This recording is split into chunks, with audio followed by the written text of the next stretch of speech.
Down. All right, what's up, everyone? This is France over here from P Nintendo and PlayerEssence.com, and today I have a very special guest with me for this live episode of Player Essence Cross Nintendo, and that is Shadow Fox Infinite.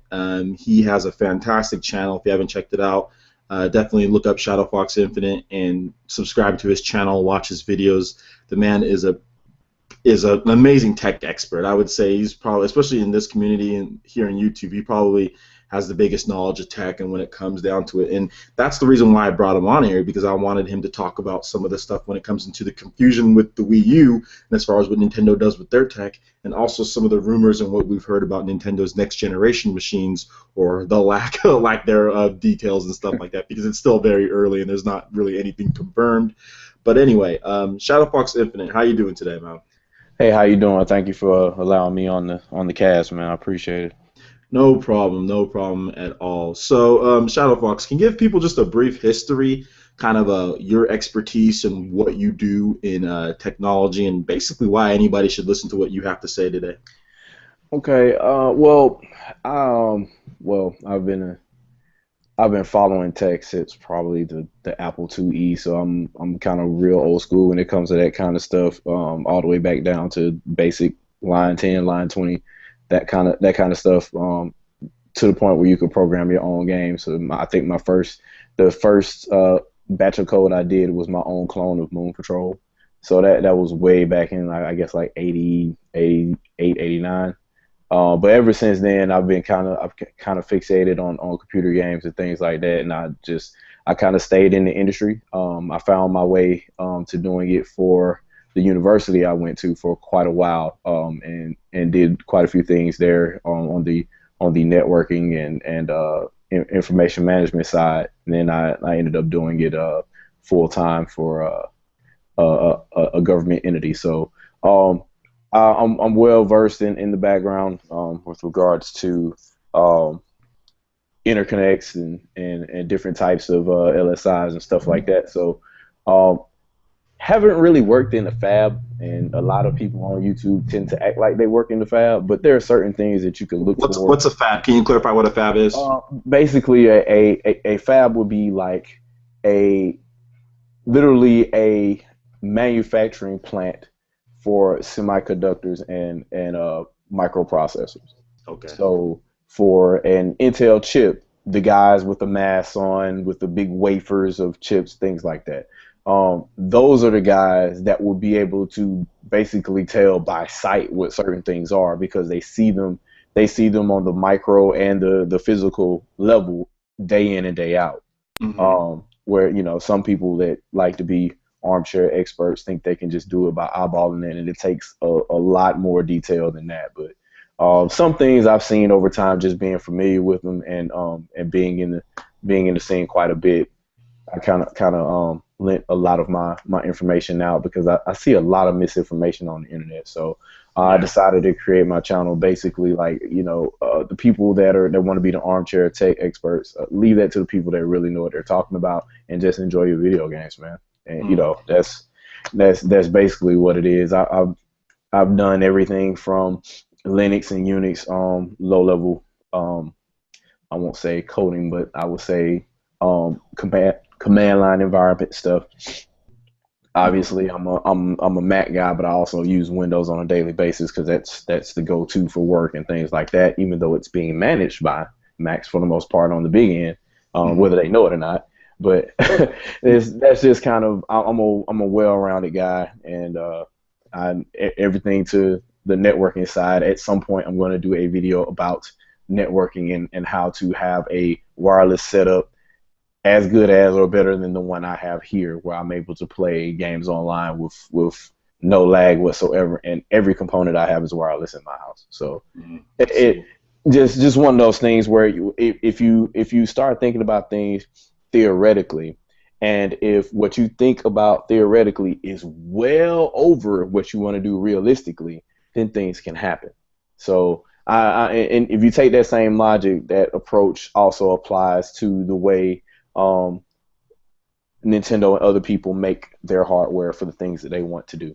So Which we'll get into. But I do want to kind of, sorry to cut you off right there, but I do kind of want to get into a little bit on your YouTube channel, just for people to know, because I'll be uploading these in slices too. So if you missed any certain part of this, if you joined a little bit late, or if you have to go a little bit early, don't worry, they'll be cut up and uploaded individually too to my channel. Shadow Fox, you're more than welcome to put it on your channel as well. okay. But another thing that I wanted to say is that, yeah, you do have a YouTube channel, and you've had quite a number of people. You don't have to name any names, but you've had quite a number of people absolutely literally run away from you. I mean, I just want to say this right now, and I mean, I'm not here to call anybody out or any drama or anything like that, but you've had big time YouTubers. I wouldn't even say big time YouTubers. You have had YouTubers with a good following literally run away from you when it comes to talking to you about these type of tech stuff. So that's the type of knowledge this guy has, because he's had a few videos where he's talked to people about tech and, I mean, utterly destroyed them. I mean, these people really didn't have a chance as soon as they stepped in, and it's not even about destroying, making fun of someone, just with facts. I mean, he just comes there, I mean, you can check it out on his channel. I mean, and you've had people who have challenged him, Shadow Fox, and then don't show up or decide that they don't want to talk to him anymore, or somehow change their mind, or and I just find it hilarious, and that's the type of knowledge this guy has, because as soon as they saw him talk about, I think it was your Xbone or Wii U versus Microsoft, Microsoft and Sony systems. I forgot who the guy is, but you had a nice discussion with another YouTuber. And after that, I don't think anybody decided that they wanted to. There was another guy, but he didn't know what he was talking about either. Yeah. So far, Miles Bryan has been the most productive conversation I've had for the most part, because he's really into the PC side of things. So that was more what he was talking about. So a lot of our conversation ended up going into dual GPU setups and stuff like that. And there was a lot of stuff that he was more confident in doing that I was not. So I immediately started following him and started looking at some of the stuff that he was doing to see if I could, because the last couple of systems that I built, I started having issues with banding and stuff like that, and the GPUs not being able to catch up with each other. Mm-hmm. And he was able to build a couple of systems and do a couple of tricks here and there, down to the driver level, to where you can modify that and make things a little bit more manageable. So that kind of stuff, that shout out to Miles Bryan, man. If you can find him on Google Plus, it's kind of hard because I think he's more of a YouTuber. So finding his channel is kind of hard, but he does post on Google Plus regularly about other YouTubers making doing PC stuff, and he has his comments and stuff, and I would listen to everything he says for the most part. So yeah. He wasn't really keen on the whole Nintendo thing, because on that side he was more like, none of them really match up to the PC, so why should I care anyway? And he was trying to say the same thing to me, and I was like, well, I kind of care because these people that are talking are full of shit. So no, your language is absolutely fine. I mean, that's not that big of a deal. But yeah, definitely. So what we're going to do is we're going to go ahead and so basically what it comes down to is Shadow Fox knows what he's talking about. So let's what it really comes down to, he knows what he's talking about. People run away from him all the time. So yeah.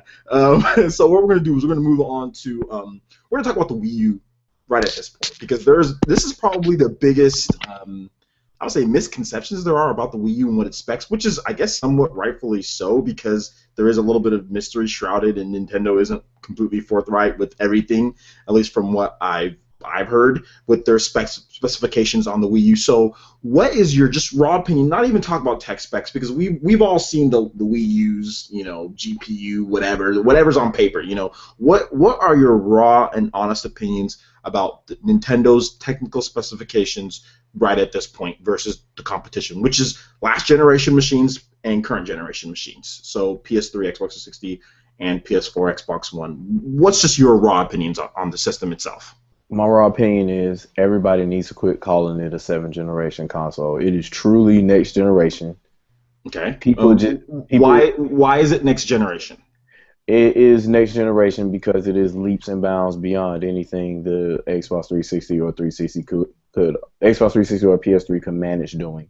Why do games look the same? Why do a lot of games that third-party developers look the same with barely any enhancements to them, whereas when you bring a game over to the PS4, Xbox One, those ones seem to get noticeable upgrades from their last generation counterparts? Well, first of all, there's an upgrade there, but it's almost unintentional. There's a major upgrade there that's unintentional. For the most part, almost every third-party port on Wii U had to abide by the SDK. And the SDK, for the most part, requires the game to run in VSync if it's going to have off-screen play. Okay. So just enabling VSync by default is tremendous. It is a tremendous demand upon pixel fill rate. So the higher your pixel fill rate, the more likely it is you'll be able to run VSync on your system. If anybody's familiar with this, just try if you're playing any 3D capable game on your PC right now, try to enable VSync. It probably by default is probably disabled unless you have a really high-end GPU. Turn VSync on and watch what the does performance. VSync do? What does VSync do for your system or for your games? What is the benefits? So for the people that don't know. Okay, for those that don't know, VSync or vertical sync basically aligns the horizontal and vertical pixels to where they're in sync. Because normally, what will end up happening is they will automatically interleave or move in disjointed places as each frame is being redrawn. So instead of you having one steady progressive state, which is what P should mean for any progressive image, a lot of the times the computer cannot draw it fast enough. So what the GPU would do instead is draw a refresh every other frame, depending on who wrote the graphics engine. So you'll have at the top of the screen, there'll be part of frame one, and in the middle of the screen, there'll be part of frame two. And as they're updating, frame three will be at the bottom, but frame four will be back in the middle. And they'll just keep alternating as the frames count. So in 30 frames, you're really only getting 15 because they're alternating in different pieces across that one solid frame. And what ends up happening there is you end up getting things like banding, or you'll get this real weird screen tearing, which is where if you've watched any cutscenes on high end 360 or PS3 games back in the day, you'll notice, especially in cutscenes where they have to get rid of LOD and stuff like that, you'll notice things like in a cutscene, say in Splinter Cell Blacklist or whatever, you'll see Sam Fisher moving or something like that. He'll be moving at the top of the screen, but half his body, it will look like somebody cut across the middle of the page, move the page to the left, and that will be one part of a frame. And then in the next frame, it will adjust itself and fix it, and then it'll go back and tear again, and part of the frame will be slid to the right or left, if you will. And that's in a lot of games. If you look around, you'll see it a lot in a lot of quote unquote high end games or really demanding games particularly on PS3 and 360. A lot on PS3 for whatever reason.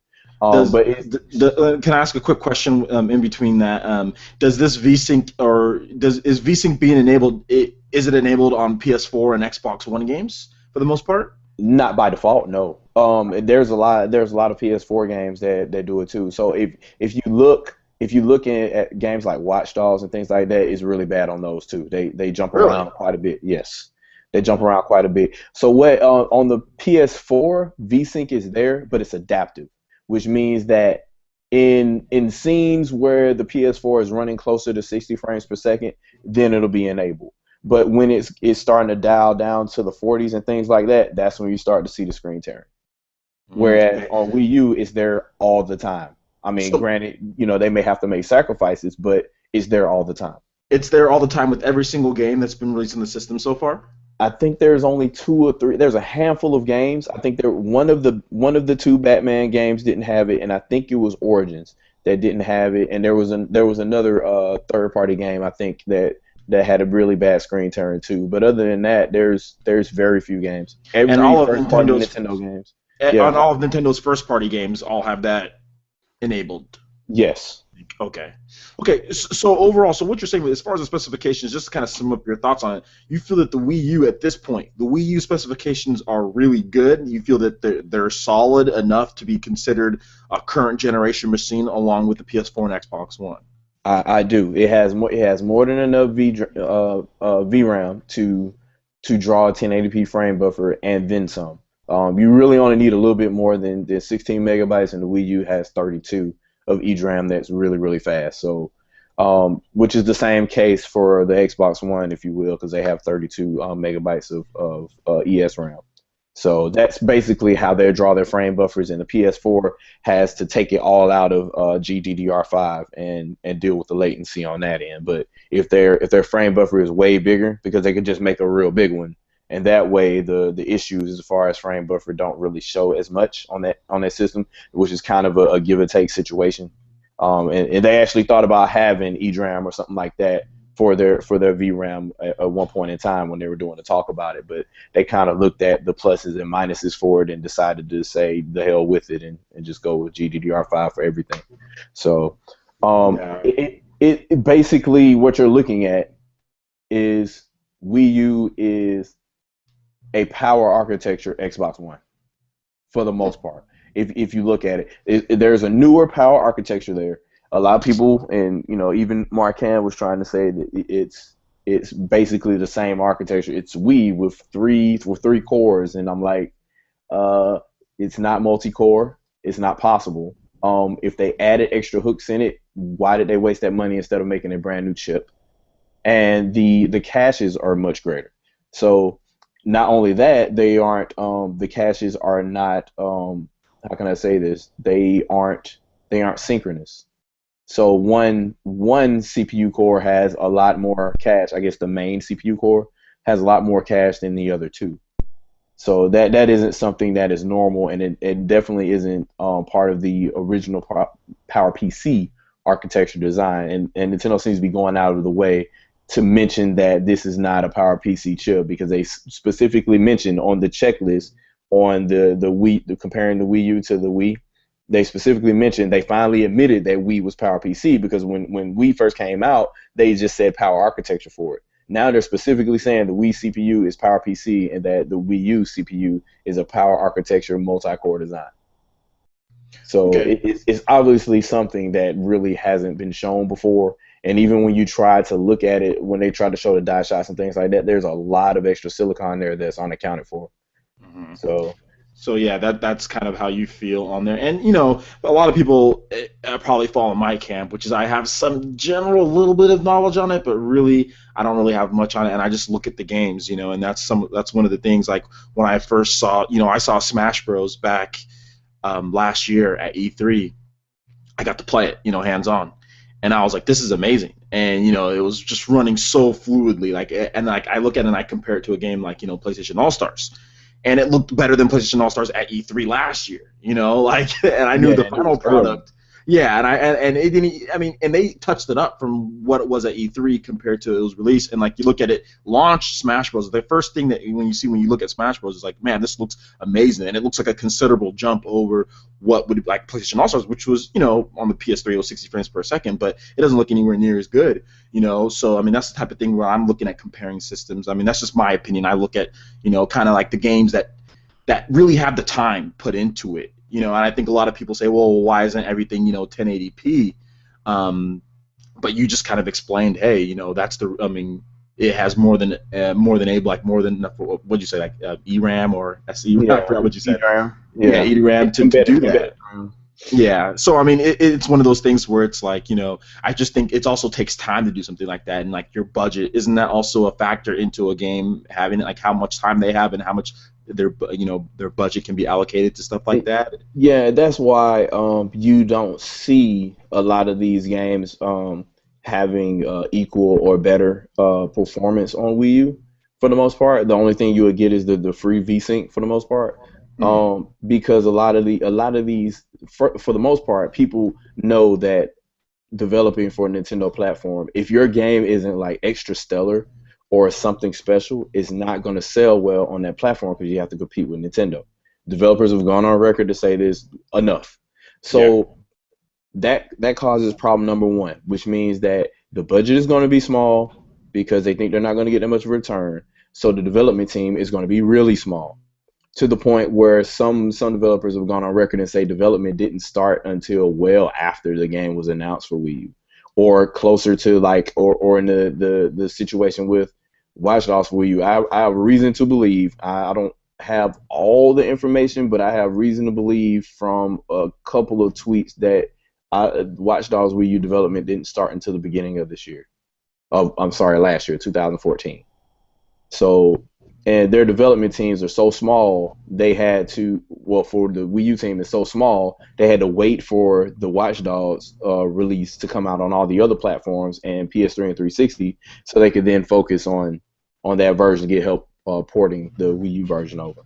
Yeah. So that's tough, man. That's tough. Yeah. I mean, it's hard to make games, like, especially if you want to, like, take advantage of a system. You know, it's hard when you don't have the time, nor do you have the budget. You know. So you don't have the time, you don't have the budget, and then you have number two, which is the Achilles heel, and that is Wii U's CPU architecture is very different. The GPU architecture is probably a lot similar to what Xbox One is, but on the piece on the CPU side, it's drastically different. It's way different than PS3 and 360 because unless all the rumors are wrong, the clock speed is a lot lower.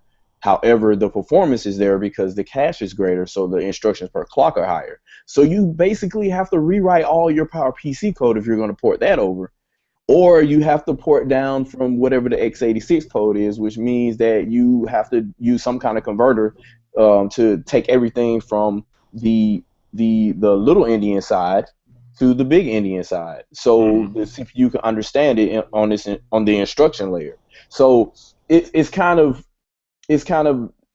how can I say this? It's a catch-22 because developers have to spend a lot of money and a lot of time to really make games shine on Wii U, and they're not going to do that. and they're not going to do that because it doesn't matter whether the Wii U was selling you, if it had 100 million units out there or not, they weren't going to do it because they didn't think that they were going to make money on Nintendo hardware, period. So it didn't matter how many of them were out there. They were using that as an excuse at first, but that isn't the real excuse. The real excuse is you have to compete with Nintendo. It's a horrible excuse because you look at the 3DS. The 3DS has more units sold than the Wii U, PS4, and Xbox One combined. Where are all the games from these Western third-party developers on the 3DS? I mean, the Japanese developers are stepping up, because they're going to try to. They know they can make money on the 3DS. That's the thing. They know they can make money on the 3DS. If they make a good game, they know they can make money. Whereas the Western developers, they don't want to put any. In my opinion, they don't want to put any time and effort into like a low spec system. Yep. To make the money. I mean, I think a lot of Western developers could make money on the 3DS. I mean, you've seen what indie developers have done. The guys, Yacht Club, Shovel Knight, they've made plenty of money on the 3DS. The 3DS version was one of the best-selling versions of Shovel Knight. And you look at like Gunline Clive and some of the other smaller games. A lot of these developers, they have small budgets and stuff like that, but they make their money back. They make their money back. So and Japanese developers have always made their money back making bigger type games. So it's and the 3DS has so many. What is it, 50 million now, somewhere around there with the 3DS? Close.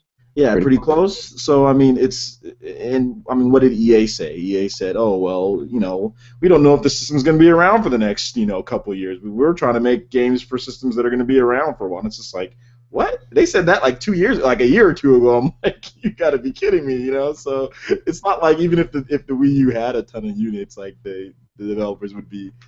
Because no, they're not making anything with the 3DS. Yeah, So. that would explain them running away from Wii U too, because Nintendo doesn't fall into that whole we're going to keep a platform for 8 to 10 years. They that's never been their thing, and they're not going to do it again. There'll be a successor for Wii U probably in the next 2-3 years.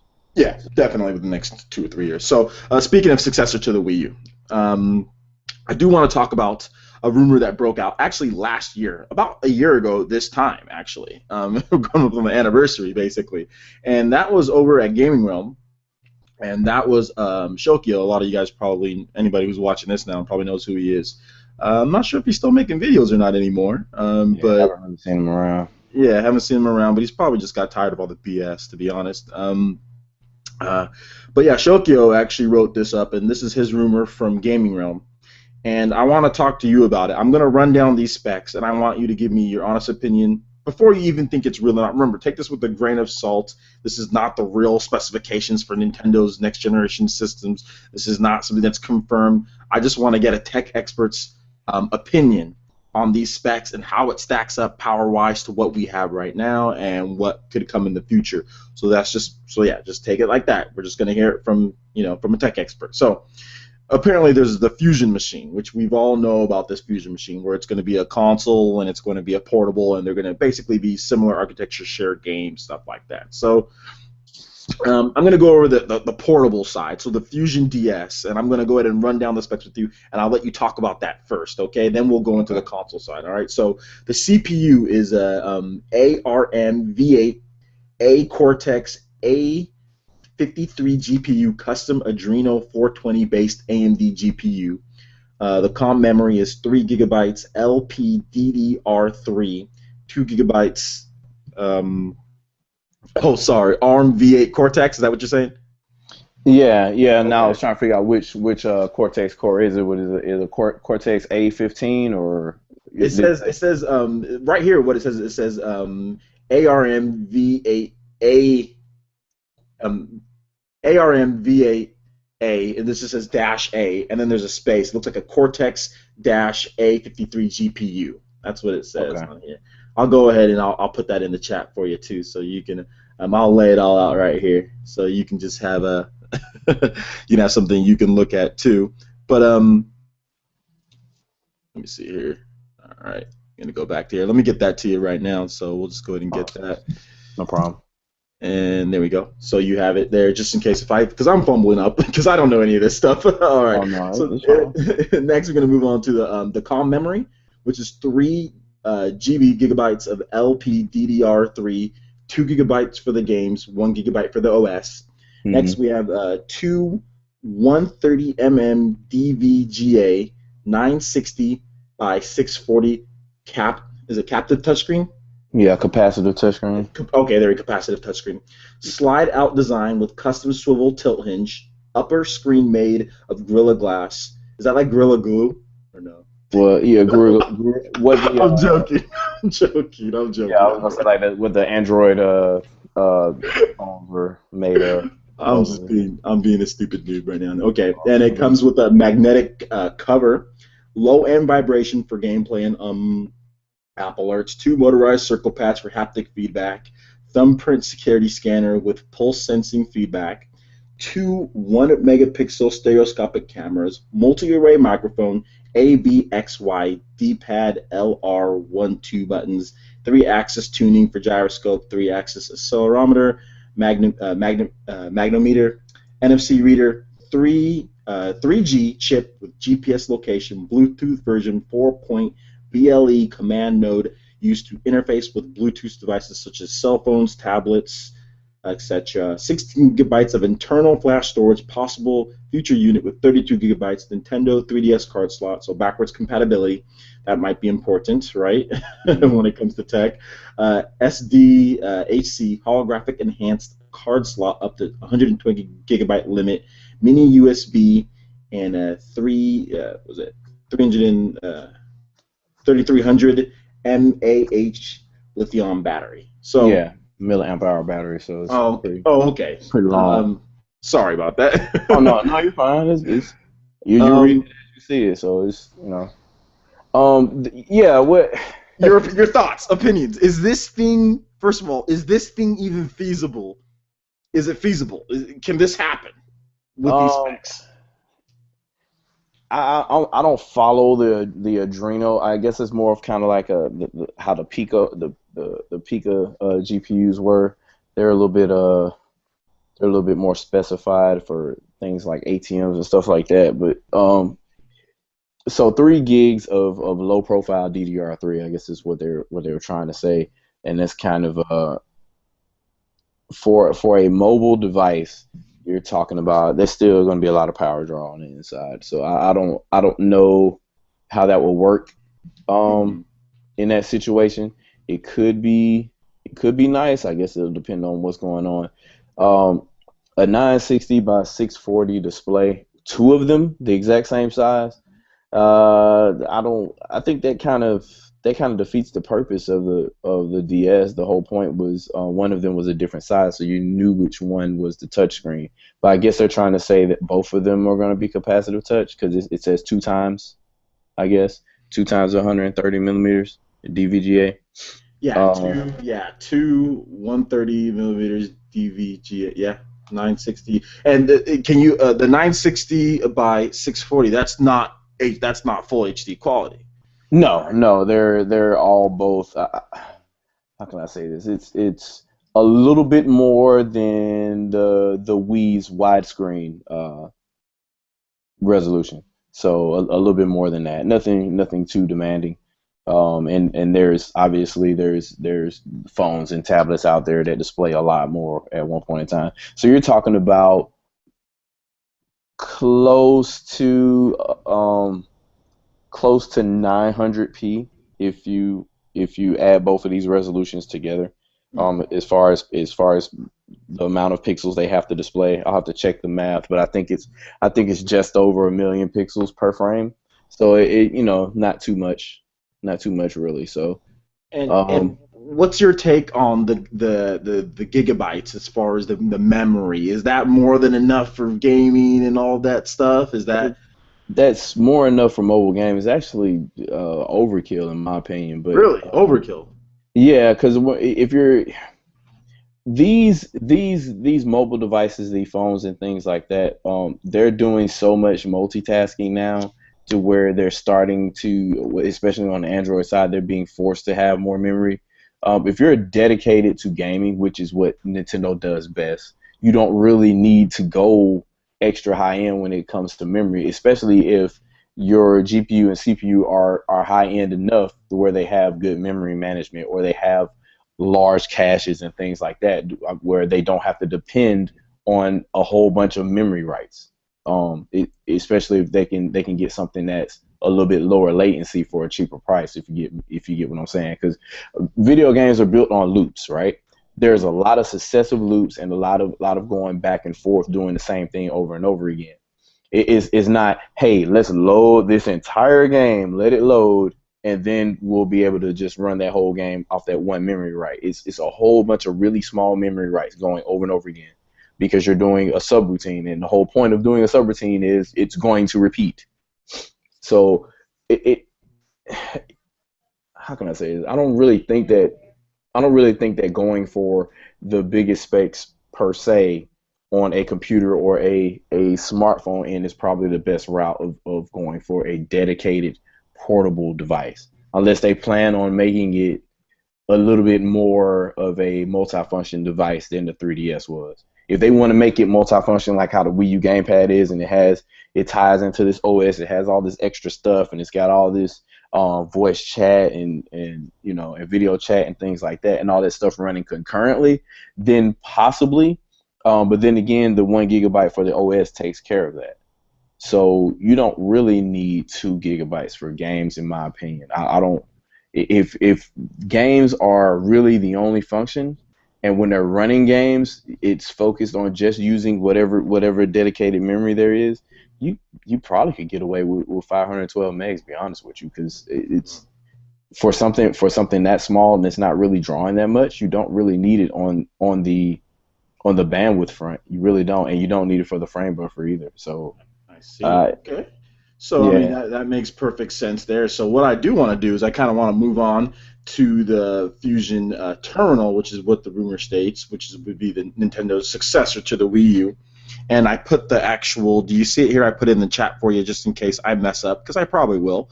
I did put it, I put that in the chat for you there. I know it's kind of bunched together, but just look for the part at the beginning where it says Fusion Terminal. Mm-hmm. And you can see that there, and that's all the specifications from there. So I'm going to go ahead and go over that for the people who don't know. So the GPU, which the Wii U does have, the Wii U has, so this is kind of continuing that. Custom Radeon HD RX 200 GPU, codename Lady. 2,800. I don't know why I thought that was funny. Codename Lady. It reminds me like Metroid Other M or something. It's like no, bad. No, I'm joking. I'm joking. All the Metroid fans. They've got weird code names. I think one of them was named Wikevia, and one of them was named Luigi, and another one was named Mario. A couple of generations ago. AMD is kind of weird with that. I hope they keep codename. I like codename Lady. So the codename Lady. 2,816 shaders and 960 hertz at 4.60 teraflops, fill rate 60.6 gigapixels, or with 170 gigatexels. Is that how it is? Yeah. Texels? Okay. Give Uh, it a second. there we go. CPU is IBM 64-bit custom Power 8 based IBM 8 core processor, codename Jumpman. There you go, Mario, with Ooh. a 2.2 gigahertz shared 6 megabyte L4 cache. Uh, Co-CPU, IBM Power PC 750 based 1.24 gigahertz tri-core co-processor codenamed Hammer. That's Memory. basic. That's the Wii U CPU. Okay. From what I gathered from all the rumors anyway. Oh, okay. Because I do know, like, isn't that the same clock rate with the speed there? With the, Yeah, it's not a PowerPC 750, but a lot of people think it is. It's not, but oh, okay. So, and the memory, 4 gigabytes of unified DDR4 SDRAM, codenamed Kong, 2 gigabytes DDR3 RAM at 1600 megahertz, 12.8 gigabytes on die, codenamed Barrel, and then it has a 802.11 wireless, Bluetooth 4, version 4.0 BLE, Mhm. two USB 3.0, one. This is weird. A coaxial cable input. I don't know. Maybe for cable or something like, or for TV, like cable Yeah, some TV or kind of something. TV, I guess Yeah, is what the it's saying. Nintendo TV built right in. I don't know. One cable card slot, four custom stream interface nodes, up to four Wii U gamepads or four uh, DS. Is that Yeah, DSs? the new the thing up top, the mobile unit, the Fusion DS or whatever. Oh, okay, okay, Yeah, that's what four of they're talking those. about. Okay, and versions with disk drive play, Wii U optical disc, so backwards compatibility, 4 layers, Fusion holographic versatile disc, HVD, and Nintendo 3DS card slot. That would be a crazy machine. It can play 3DS games, it can play Wii U games, and of course the new games. One HDMI 2.0 1080p slash 4K port, True HD or Dolby True HD 5.1 or 7.1 surround sound, inductive charging surface for up to four Fusion DSs or IC Wii remote controllers. Two versions: disk slot version with 60 gigs of internal flash storage and a diskless version with 300 gigabytes of internal flash. So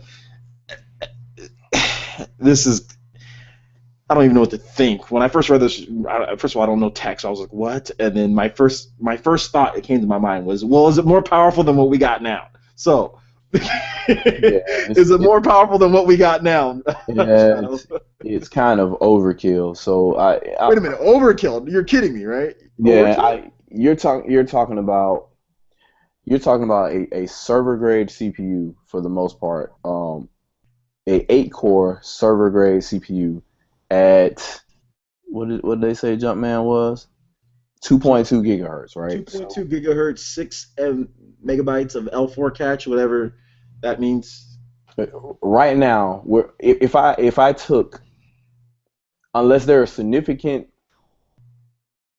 strides to die shrink all of these parts, you're talking about over 600 watts for the system right now.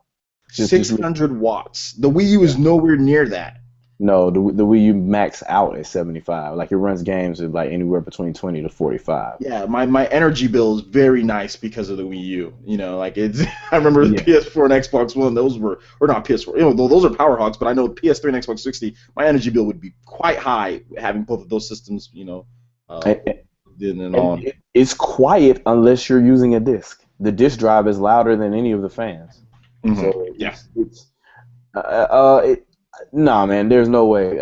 Unless Nintendo completely throws all their other ideas out of the window, and they've been trying to make small, quiet systems since the GameCube. So this thing is going to be a loud ruckus box. Is that what you're trying to say? Is this just going to be too loud? And it's going Yeah, to be. because you're talking about number one, Nintendo. Basically, they've wasted all their R&D for the Wii U if they go with this, because their whole point was to be able to figure out how to get backwards compatibility with at least the last generation and reduce heat to one footprint inside of the system. So the way that they did it for the Wii U was they took parts of what made the Wii work and fit it inside of what they had already built for the Wii U. So they made the system behave as if we're going to replace these parts that work for the Wii U and have you pretend they're these parts when you're in Wii mode. So in essence, what happens is instead of having an entire Wii on board the Wii U, there's really just a Wii U, and they trick it into thinking it's a Wii. To get the backwards compatibility and Correct. And, okay. and in this case, you're taking the same architecture, but now all of a sudden you're adding an entire IBM Power PC in here when the Power 8 itself is still backwards compatible that far.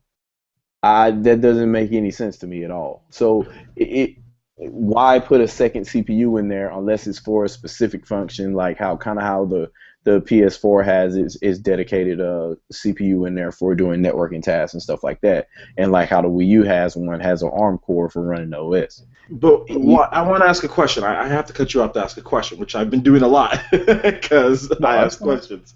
Um, the gigabytes, and that's probably one of the things that probably a lot of haters or people would say, well, there's only 4 gigabytes of RAM. Like, why is like the PS4 and Xbox One have 8? Isn't that weaker? A lot of people think RAM equals more power, so No. this one only has 4 apparently. Just going off this. RAM means nothing. I'll put it this way, because main memory when you're using a video game is almost pointless because you draw everything in a video game per frame. Your main memory is for loading the main game program, and if your RAM is fast enough, then you can start using that main memory to stream into your more faster memory, be it your cache on the GPU or CPU, and your VRAM for graphics rendering and things like that. Okay. Trying to load an entire game just from main memory and expecting great performance is probably a bad idea.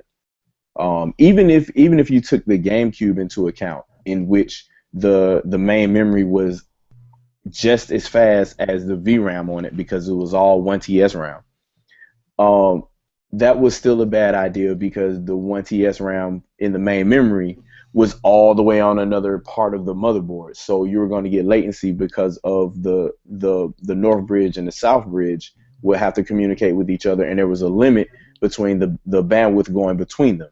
So you would have a fast read, but when it came down to drawing a texture, you would have to wait on the 1.3 gigabytes per second coming from the north bridge versus the 10 gigabytes per second internally on the GPU.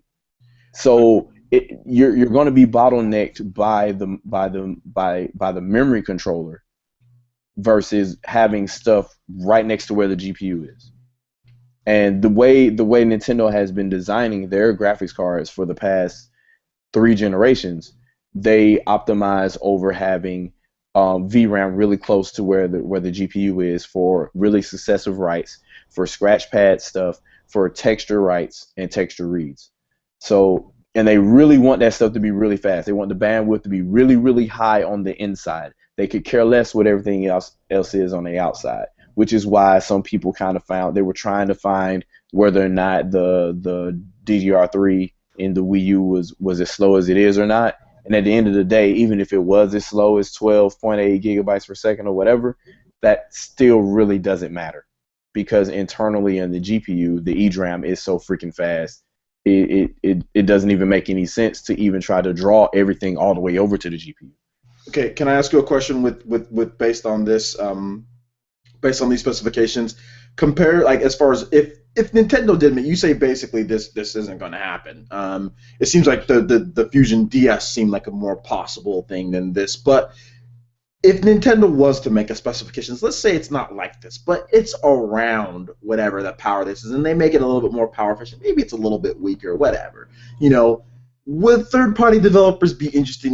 Would be interested on developing on this thing? Would they be interested on developing on it? And would it be easy to port over games from PS4 and Xbox One or whatever x86 architecture is the next thing that they go with for the next systems? Would it be easy to make games on this system? If they develop specifically for the Power 8, yes, because Power 8 takes takes little Indian code. No, I'm taking like okay, let's say what's a PS4 and Xbox One game? Let's say Dying Light or let's say The Witcher. The Witcher. Okay, Mhm. so let's say Nintendo came out with this system. It's not, but let's say they came out with this system at the end of this year. Would they be able to take The Witcher from the PC or from the PS4 or Xbox One, any one of those versions, and say, hey, yeah, we can make a Wii U version, and it won't be like as hard as, let's say, the development process for like a Wii U game, or let's say they want to take like The Witcher and put it on the next Wii. Sorry, I said the Wii U, the next successor, this fusion successor. Could they be able to put this game on there without a problem, like with them not saying like complaining about the architecture or something like that? Would that be a problem?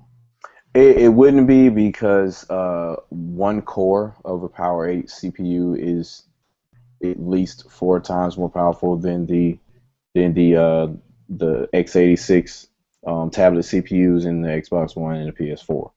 So Okay, so this system blows the PS4 and Xbox One out of the water. Is that what you're trying to say? yeah, it's the amount of floating point math that these CPUs are able to do is approaching is approaching some GPUs right about now. So it's pretty up there, but it's a lot of power draw. So you're talking, reserve 200 watts just for the CPU, and and you'll get things going. But that my issue is that this is a really expensive part, and I even unless Nintendo got a really really good deal, which they probably already have anyway because they've been with IBM for the better part of 15 years now.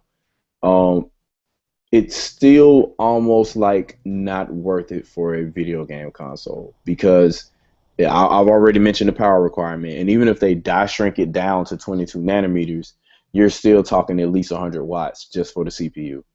So my issue is how do you do the same thing to the Xbox One and the PS4 that the Wii U is doing with the PS3 and the 360, i.e., run ports um, with some improvements, i.e., VSync, um, and run those ports using, in some cases, less than one CPU core and draw one-fourth of the power that the 360 does.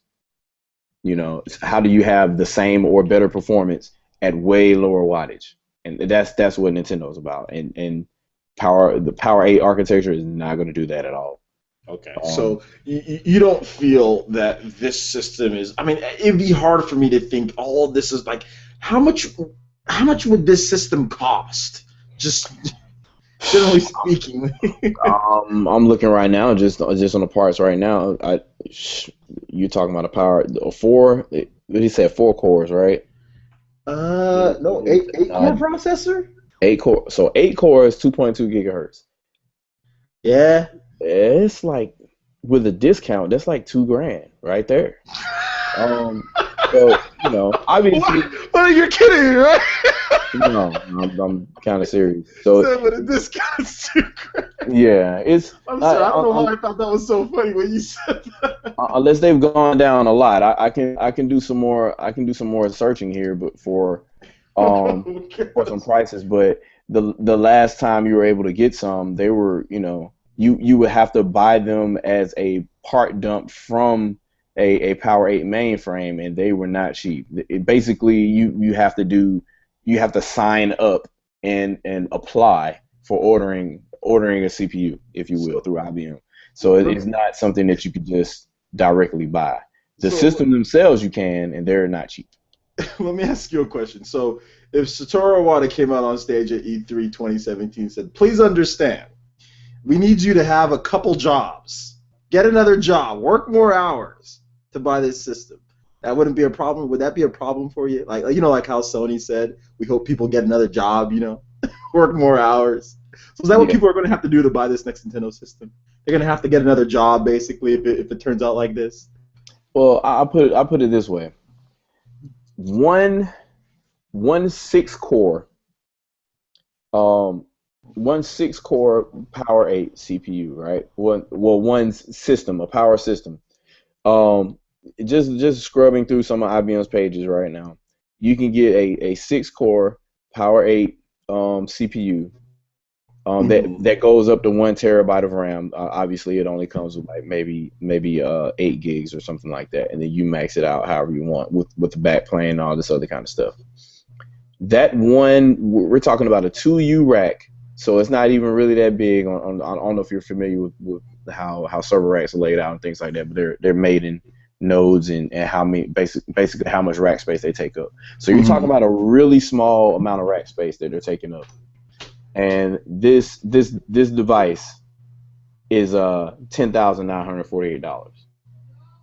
So, and you got to imagine that the actual casing for the server and stuff like that is not really that expensive. The most expensive case I've seen for server hardware is about $2,000, and that was for a 4U case that was empty with nothing in it other than fan slots. So yeah, a 6 core Power 8 system is causing a server blade to be 10 grand, close to 11. Mm-hmm.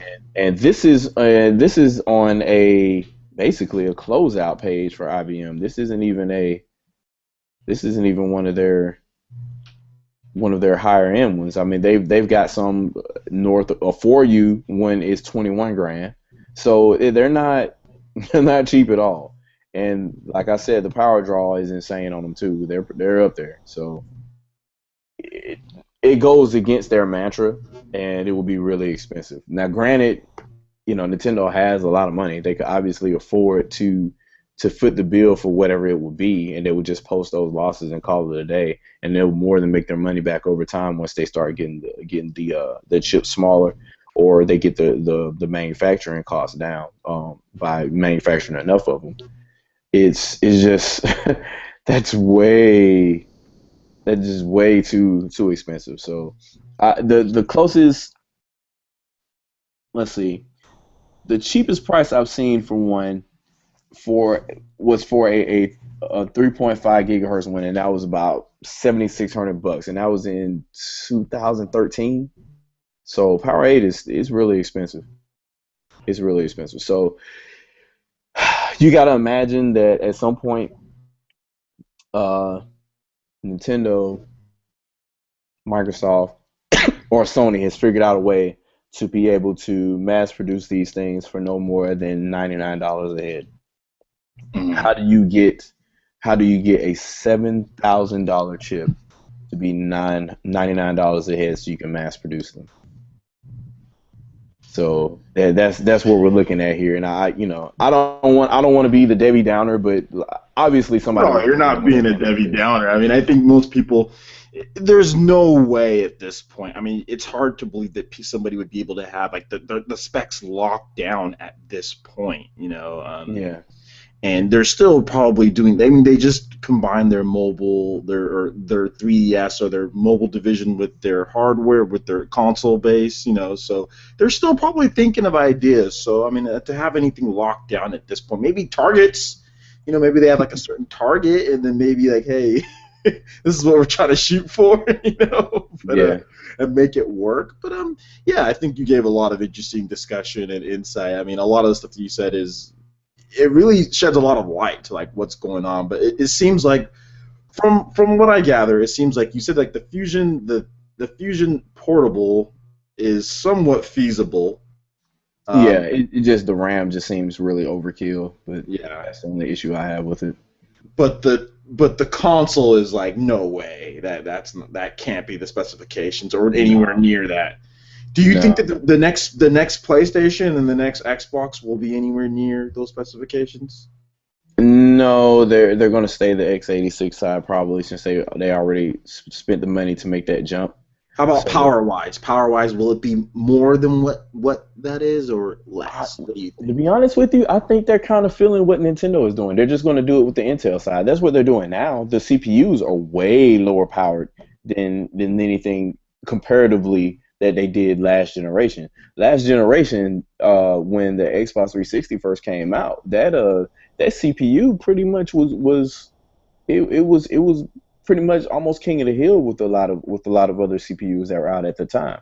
The same thing on the graphics side too, and Mm-hmm. you can say the same for the Cell when it was first unveiled. So they spent a lot of money for those architectures, and they didn't really get that much return out of them. It took a long time for them to start gaining money off those systems. So they figured they would try to make some money, off the rip, spend money on graphics because you got to do that. So they get a mid to high range GPU in there, and then they go real low on the CPU end. I mean, you can just get you can get an AMD, or you can get a any other type of really low end uh, x86 CPU, like a low end Celeron, or some of the other Atom processors or something like that, and you can throw those in there, and now you have a low end x86 CPU.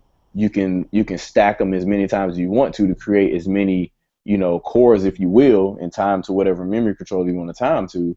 And then there's your quote unquote artificial power, because you have that magic number of being able to do multi-threading. But at the end of the day, per clock, those things suck compared to even the old Power PC in the 360 and the PS3. Mm-hmm. So as far as instructions per clock. Now, if you what some developers, well, I won't say developers, I would say what some press people that looked at numbers and decided they either didn't or did want to support the Wii U think, is that they look at SIMD instructions, which is the amount of SRAM blocks are on the CPU or the GPU to process certain types of logic, being a lot of extra math, a lot of vector math and things like that. But CPUs typically aren't designed to do that anymore because you have a GPU for that. So, and with everything being GPU now, there's almost no point in having a CPU have all that extra math when you don't need it there. You can just have it call extra functions, and then the GPU could do all the raw vector math, if you will. So man, that's so much information. I'm sorry. No, I'm dumbfounded by how much information that you have, dude. Like, you don't have to apologize. That's the reason why I called you on here, is because I was really interested in learning and having you expose the kind of like get more people out there with your name. But that's such great information that you've been given. That's amazing. I do want to get your opinion though on a couple things outside of kind of our discussion topic. So we'll kind of wrap up with this. Because I know it's kind of late on your neck of the woods. I'm in the West Coast, so I'm always behind everybody else for the most part, in time wise. So I do want to talk to you about a couple things when it comes to just all the systems. You have all of them. Yes. You have all the systems. From what you've seen, people are asking. People are always saying, "Well, what should I get?"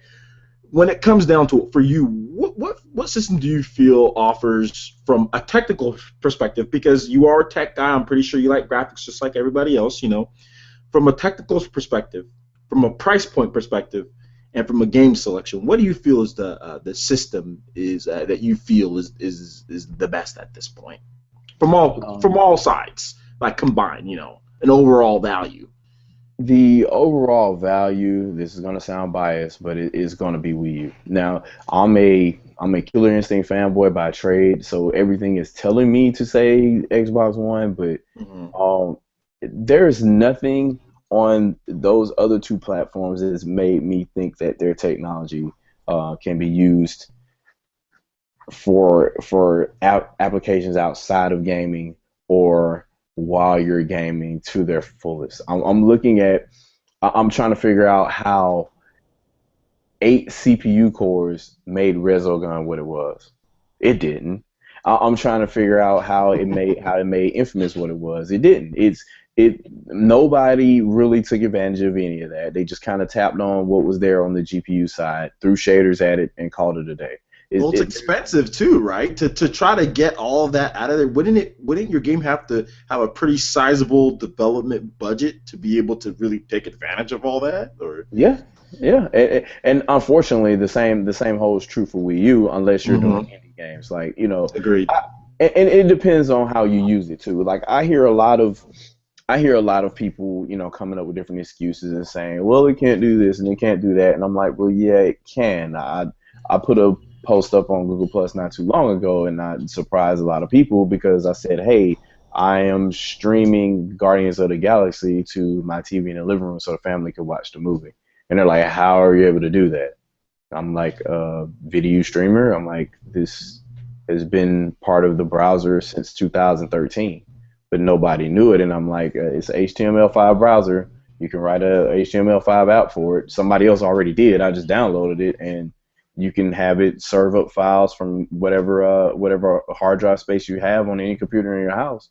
And guess what? Now your gamepad and your TV can now play any file that you have. Mm-hmm. So I mean, it's the best. It's the best browser that I have for YouTube right now. The IE works pretty well on Xbox One, but you can't control it like you can on Wii U. You have a mouse now, so you know the applications built in, being able to take screenshots and stuff like that, post them on Miiverse, post them on whatever image sharing site you want to put them on.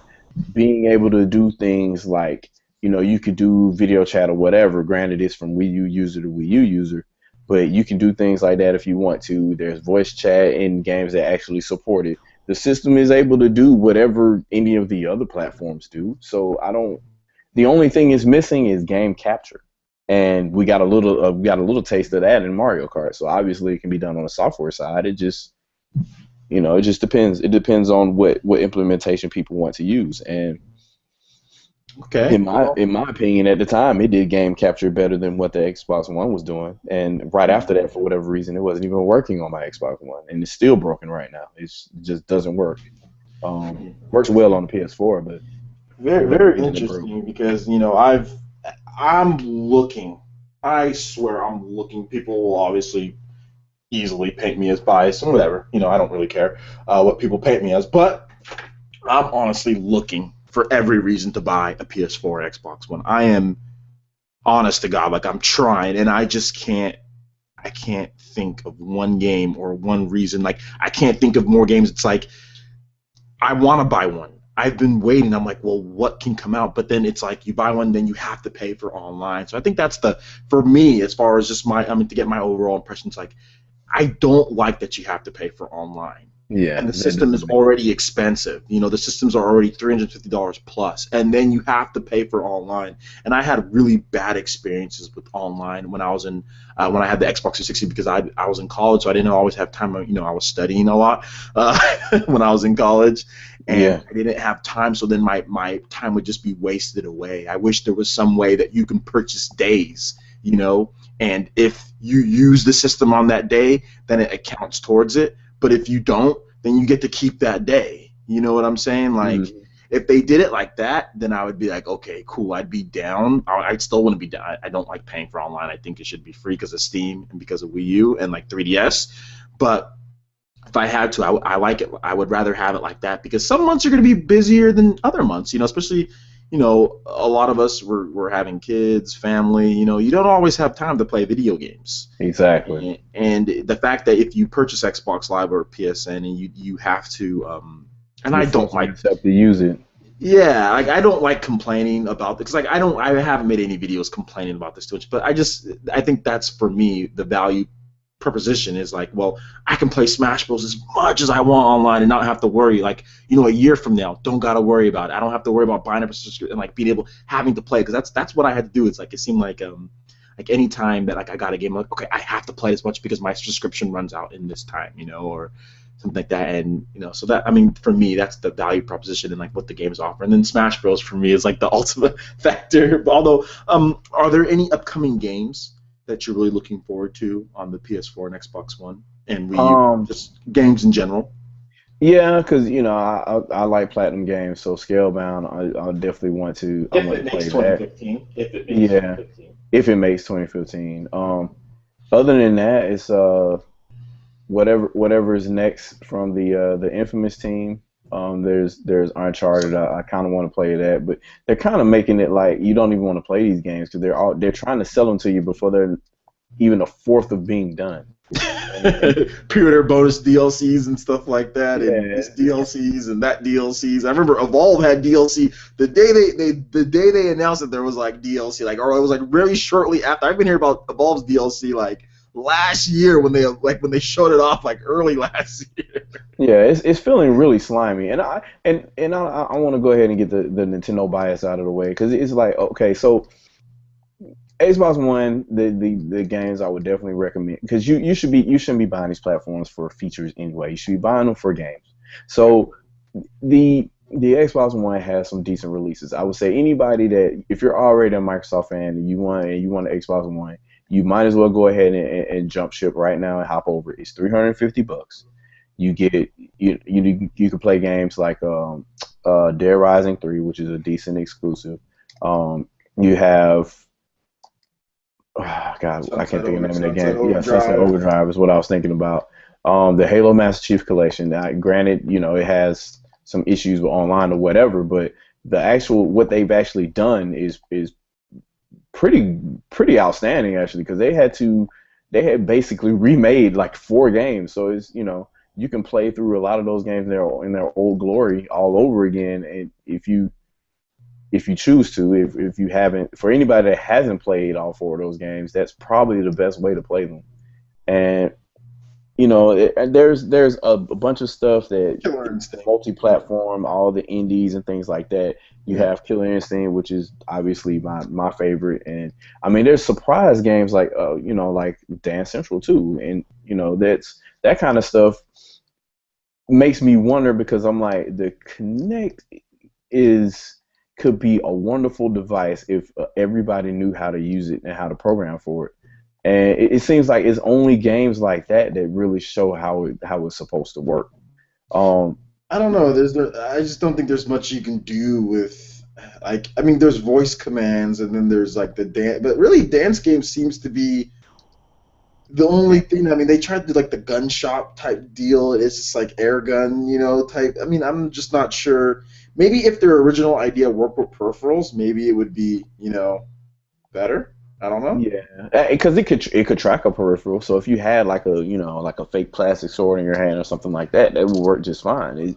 It's just nobody has brought forth this to market. Yeah, nobody brought it to market. So it's kind of weird seeing this device just kind of all it does now is just log me into Xbox Live.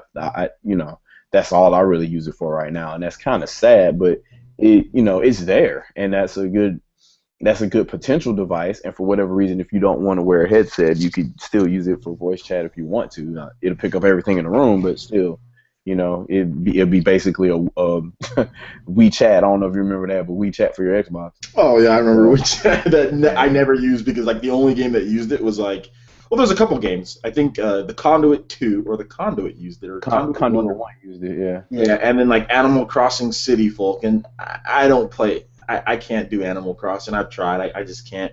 But I do want to break a little bit of news real quick, which I know that you'll be happy about this, and I'm going to be very happy about this. But there's some breaking news. I just checked, and Super Smash Bros. Melee and Super Smash Bros. For Wii U will be at EVO this year. Oh, sweet. Yes, 2 Nintendo games at EVO. Like that is, I think that's history. There's never been 2 Nintendo games at EVO. It's confirmed, ladies and gents. It's confirmed. Smash Brothers is a fighting game. Deal with it. It's a fight. If this doesn't confirm that it's a fighting game, I don't know what people say. Oh, it's not a fight. No, you can't have 2 games. 2. So I'm just stoked about this because, just real quick before we'll wrap this one up, I do want to talk to people about the Smash Bros. Documentary. Were you able to get a chance to see that? Oh yeah, it was awesome. It just drove the competitive fire in me. Like, it inspired me. The guys that they're in, I want to slap myself for not knowing who Ken was. Like, I remember when I saw him at the E3, I was like, who's this guy? I can't believe it now. Now I'm like, I can't believe I was that stupid to not know who some of these guys were that were up on stage. I mean, I really didn't know any of them. And you have to watch the documentary. So if you guys haven't seen the Smash Bros. Documentary, and all the people who try to who belittle the Smash Bros. Community, because there's a lot of people out there who do that. Stop with that crap. Like, no, those guys are hardcore. Those guys, a lot of them play more than just Smash Brothers too, so they're Yeah. good in like a lot of fighting games. They're good, and they like games in general. A lot of them, like if you listen to a lot of them, will make multiple references to different Nintendo games, and talk about games that they've played. It's just like some of them, this is their job now, So, but I've had seen people kind of like belittling the professional smashers, and people saying like Maximilian Dude's channel, not Maximilian Dude, he loves the game obviously, but people on the channel saying that it's not a fighting game, they have no skill. That's ridiculous. They destroy you if the game they would do, if Smash Bros has no skill to play. You've never watched somebody, or you don't know the history behind trying to play Melee. Like Yeah, that game is insane. So I'm really happy, and I'm excited because we're heading into Apex 2015, and Nintendo sponsoring that. And there's there's news that Nintendo might be showing off some of Splatoon there, or possibly Mewtwo. that'll be So cool. yeah. So yeah, interesting stuff. And Shadow Fox, man, I really want to say thank you for joining me for this discussion. I think it was really good. Of course, we got all the tech talk in, but we were able to slip in some other stuff, which was what I was aiming for. And I know taking some time out of your busy schedule to talk to me, and hopefully I can have you back in the future for another vidcast. What do you think about that? Oh, I'm down with it. That's no problem with me at all. I could definitely do Okay, great. Definitely, if anything tech comes up, that's when it. that's when your name is going to be called. Other than that, then we gotta play some. Did you get Smash Bros yet? Did you get that? Yes, I got Smash Oh. Brothers, and I've been thoroughly thwomped by the gamers at large. So they've been You've been getting beat. Who beat you at the Gamers at Large? I need to know real quick. man. Twilight got a piece. Games Twilight? got a piece. Yeah, they're pretty good. They do a lot of Okay, uh, I just yeah, got done casting. playing. I just got done playing a lot of rounds with Twilight. Yeah, I uploaded one of the videos. I mean, I know he whooped me on the 3DS. Twilight whooped me on the 3DS, and on the Wii U, he was whooping me with Yoshi. I got a couple matches in, but this most recent time that we played, I won most of the matches. I think we played last night. I think we played 20 games or so, and I won most of them. But he still got me. He got me a few times. Yeah, Did you get me, Gamer Man? Did he get you? Don't tell me he got you. yeah. He got me down. Like Oh no! he has dash grab down to a science. I can't for whatever reason. It's like I'll sit there and try to play the whole let's do the dashing around kind of thing and see who gets who first. He always comes on top. I don't know how. Maybe it's just luck, but whatever. Whenever he decides to grab, that's when I decide to stand there, and that's how it works. In any other time, he doesn't grab. So I gotta tell you how to play against games, because games can't touch. He hasn't beat me once yet since we started. yeah, We but played Twilight, I know Yoshi's one of his mains. So man, Twilight's Yoshi is so aggressive. You got to be like, yeah. you cannot sit there. Like, one of my users was like, "Man, Francis, I'm upset by how much you camped." I'm like, "Have you played against this dude's Yoshi? Like, what?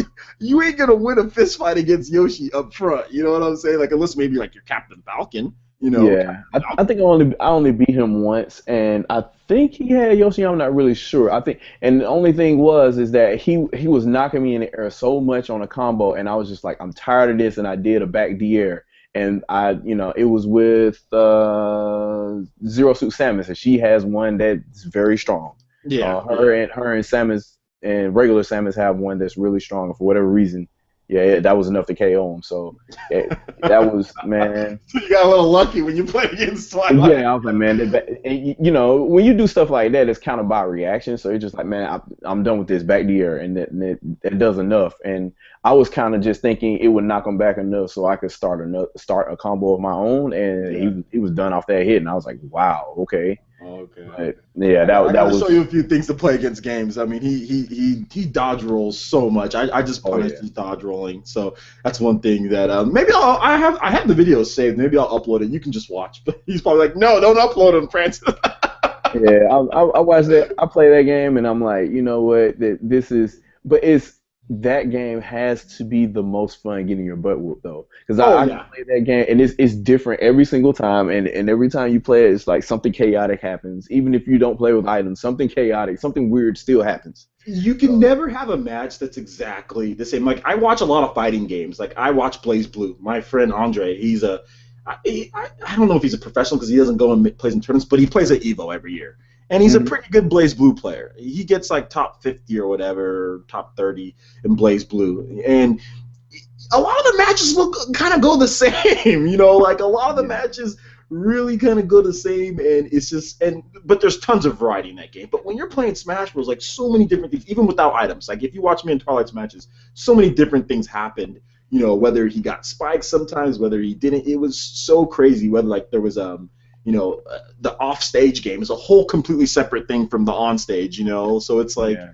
There's so many different things that can happen, especially trying to recover and your different type of jumps and all that, and like how high you can go up into the air, like so it's just it's insane how much like you said, so many different things. And with items, oh my gosh, nothing's ever the same with items. It's so fun. Oh my god, like I so much chaos, and it's like, oh god, that's crazy, that's stupid, that shouldn't happen. But you know what? Hey, when you play with items, everything's a go. It's war. Yeah. I mean, I play with no items usually, but when I play with some of my friends and stuff like that, we'll play with items on. Like when I play with my friend Antoine, we'll always play with items on. But yeah, I mean it's interesting, and I'm glad that Smash Bros is finally getting the recognition that it deserves. 2 games in EVO, Smash Bros Melee, representing, and for everybody, like I said, cannot stress enough, go watch Smash Bros documentary.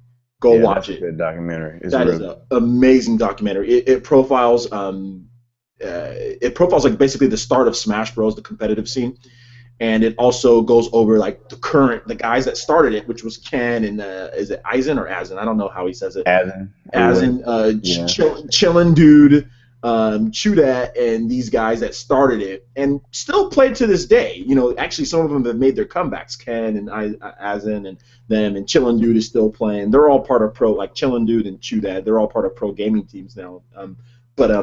It also profiles the new guys that you guys have probably heard of, like Mewtwo King, and how he got his start. This guy, he's interesting.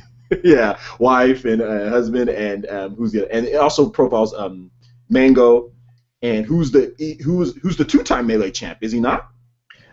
He was at one point, but other than that, I think it was just Ken that had multiple back-to-back, I think. Yeah, so Mango won 2013 and 2014 EVO, which is just insane that he can do that with the type of skill at this point, to be able to do that. And it also has nice, who else does it have? It also has Korean DJ. There we go. Yeah. Nice one on Korean DJ, and also Hungrybox is in there. A lot of you guys probably know who Hungrybox is because he was in the Invitational. He was in the final. Hungrybox, he lost to Zero, and Hungrybox is in that documentary too, talking about his rival. Well, they don't really talk about his rivalry with Mango, well, a little bit, but they have a nice little rivalry, and they faced off in EVO 2014. So it'll be interesting to see what happens at this year's EVO, because it's going to come down. I mean, it's probably going to come down to those two, probably. Yeah, it's going to come down to those two, where those two are positioned and how they play, because those are the 2 best. I mean, Hungrybox just came off of winning, what was it, Paragon? There we go, Paragon 2015. He swept in Melee, so very interesting stuff. Happy for Nintendo that they're finally getting this recognition, and the Smash Bros. Players are, and it's kind of lit my fire to kind of play better in Smash Bros. So, interesting stuff. So, we're going to go ahead and wrap this one up. Shadow Fox, thank you for talking with me, and thanks for all the people who are watching. We got a lot of people that joined in later. I'll split it up into multiple sections, so if you did miss it, because I know a lot of you guys did join later, I will have it cut up. And I'll even have this section cut up where we talk about Smash Bros. If you guys want it. I mean, I don't know. Well, it depends on how many views the other ones get. So we'll definitely do that. But anyway, that basically wraps it up. Just make sure you check out Shadow Fox's channel, and subscribe to him because he's a fantastic YouTuber. Also check out PlayerSense.com for all your news, reviews, trailers, tips, and tricks. And Shadow Fox, do you have anything else to say to anybody out there? Or any last words? The only thing that I always say is, do you play games to have fun or to impress other people? There are specs for systems. Mm-hmm. The specs for this system in particular that we talked about today are largely rumored, and the only ones you should probably listen to are the ones that are listed on Nintendo's website. If they aren't there, they're pretty much BS right now. So yes, this is all rumors. This is all rumors, guys. This is not what we talked about as far as the systems. It's not. I just wanted to get a tech expert's opinion on it, and if it was around those specific. That's why I asked a lot of questions around, like, what if it was kind of around that? What if it was right below it? So just want to cover our bases, see if it was actually feasible, and we got a lot of great information. So Shadow Fox, thank you so much, and yeah, just make sure you keep it locked on Nintendo and PlayerSense.com for all your gaming needs. All right then, guys, we'll see you for the next one. Peace out.